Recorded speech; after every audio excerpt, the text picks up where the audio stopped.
Nas noites de lua cheia, ocorre algo notável. A paisagem se torna surpreendentemente bonita, quase como um globo de neve. Embora a ejaculação seja o contrário da neve, se trata do início de uma desova em massa, na qual os corais liberam suas partes para criar novos corais de maneira quase perfeita em sincronia. Na água, junto a alguns corais, há uma erupção de esperma, enquanto muitos outros liberam esses esperma e óvulos. Essa ejaculação se assemelham a um amaciante de lavar roupas, projetada para se desintegrar quando atingem a superfície da água. Isso marca o início da vida. Óvulos e espermatozoides têm mais facilidade para encontrar um par adequado, e quando o encontram, é hora de criar um bebê. Os óvulos recém-fertilizados começam a se dividir e crescer, parecendo às vezes como uma framboesa albina.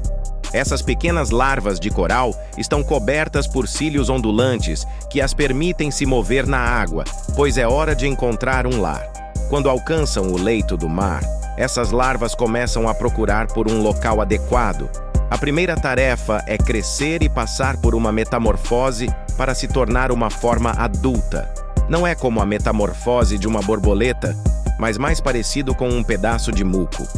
Os corais fazem parte de um grupo de animais chamado Narian, que inclui águas-vivas e anêmonas. Seu plano corporal é circular, com a boca no meio, na parte superior, cercada por tentáculos. Agora vamos dar uma olhada na parte de baixo, que se parece notavelmente com a parte de cima, mas essa parte traseira é capaz de expelir cristais. Os entusiastas da ciência chamam isso de biomineralização.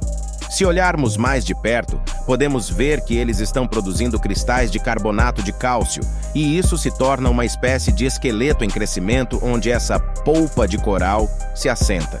Agora, alguns corais estão satisfeitos com uma única polpa, preguiçosos, mas os grandes corais construtores de recifes têm outros planos. Eles criam clones de si mesmos. Às vezes, é uma pequena polpa que se forma ao lado. Outras polpas se alongam e depois se dividem em duas. O local e a forma em que esses novos clones se formam determinam a forma do coral em crescimento. Cada uma dessas polpas tentaculadas é um animal individual, mas todos permanecem conectados por uma espécie de pele entre eles. Assim, a parte viva do coral é apenas essa camada fina sobre esse esqueleto que estão formando, como se você colocasse uma manta estampada de flores sobre uma pedra. Quero dizer, é melhor você gostar de si mesmo, pois está cercado por um bando de vocês, terminando constantemente as frases uns dos outros. E esqueça uma discussão. Invente um bom insulto, e ele será respondido de volta. E você está preso. Você não vai a lugar nenhum. Mas eles fazem isso funcionar. Eles até cooperam usando algo que os une: o muco.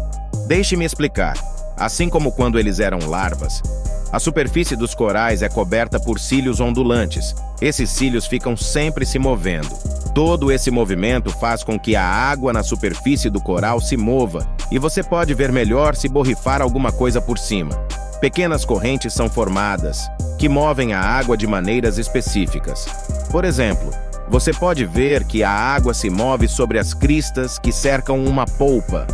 Esse movimento cria uma zona de baixa pressão bem no meio da polpa, o que faz a água fluir em direção à boca da polpa. Na superfície do coral, há espécies de rodovias de corrente de água que conectam grupos de polpas. Eles tentaram com um coral morto também, mas não funcionou muito bem, provavelmente devido à falta de vida. De volta ao muco, os corais expelem muito dele. Às vezes é fino como um lenço, e às vezes é mais espesso, como um biscoito. O muco pode prender partículas na superfície. Isso é útil, por exemplo, se você for coberto por sedimentos. Não se preocupe, o muco pode cuidar disso rapidamente. Você pode usar esse truque para trazer água com muco para partes do coral que correm o risco de secar. Mas, como é o caso quando se trata de muco, algumas eventualmente acabarão em uma boca. Mas, para o coral, é na verdade uma técnica legítima. As polpas usam o muco de uma maneira parecida com uma rede, capturando pequenas criaturas que estão flutuando por aí, e então eles puxam de volta para suas bocas. Mesmo depois de terem comido alguma coisa, os pólipos podem compartilhar. Eles estão conectados no interior daquele lençol que formam sobre o esqueleto. Você pode ver como há todo um sistema de canais que conecta esses pólipos.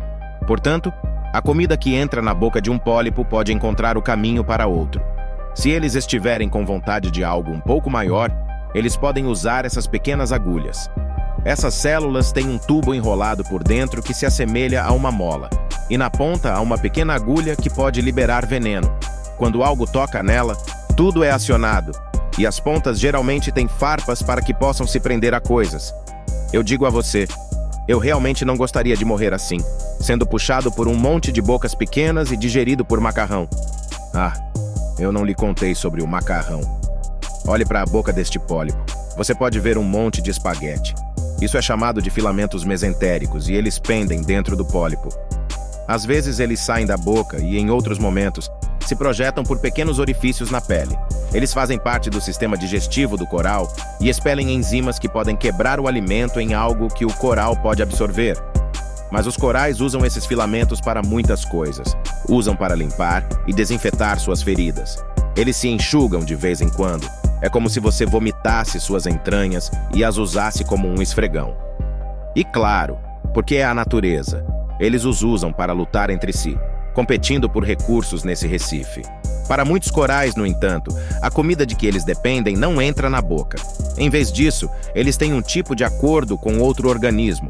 Quando certas algas unicelulares, essas coisas marrons, entram na boca do coral, elas não são digeridas. Em vez disso, elas fazem o caminho até as células do coral, as transparentes, e acabam em organelas especiais chamadas simbiossomas. As algas podem criar comida usando a luz do sol, fotossíntese, como as plantas. Então, os corais têm essas algas, as partes roxas, vivendo em seu tecido. Mas as algas podem ser danificadas pelo excesso de luz ultravioleta, que faz parte da luz solar. Para proteger as algas, os corais têm proteínas especiais que podem absorver luz ultravioleta e refletir luz visível de volta, o que significa que muitos corais são fluorescentes. A situação entre as algas e o coral parece funcionar para eles. Eles se fornecem nutrientes, mas quando as condições não estão certas, eles se separam. Muitas coisas podem estressar um coral, mas uma das maiores é a temperatura da água anormalmente alta, combinada com muita luz solar. Essa combinação parece sobrecarregar a fotossíntese das algas, e elas começam a produzir substâncias que podem prejudicar a si mesmas no coral. Quando isso acontece, as algas meio que saem pela porta de trás e são expelidas do tecido do coral em uma espécie de muco escorrendo. No caso de Heliofungia, sai como um espirro. Portanto, à medida que essas algas verdes avermelhadas são expelidas, o tecido do coral se torna cada vez mais transparente, e isso significa que você pode ver o esqueleto branco por baixo. É por isso que isso é chamado de branqueamento. Agora, se as condições melhorarem rapidamente, o coral pode reabsorver algas saudáveis e voltar aos negócios. Mas se o estresse for a longo prazo e as algas não estiverem mais fornecendo comida, o coral morrerá.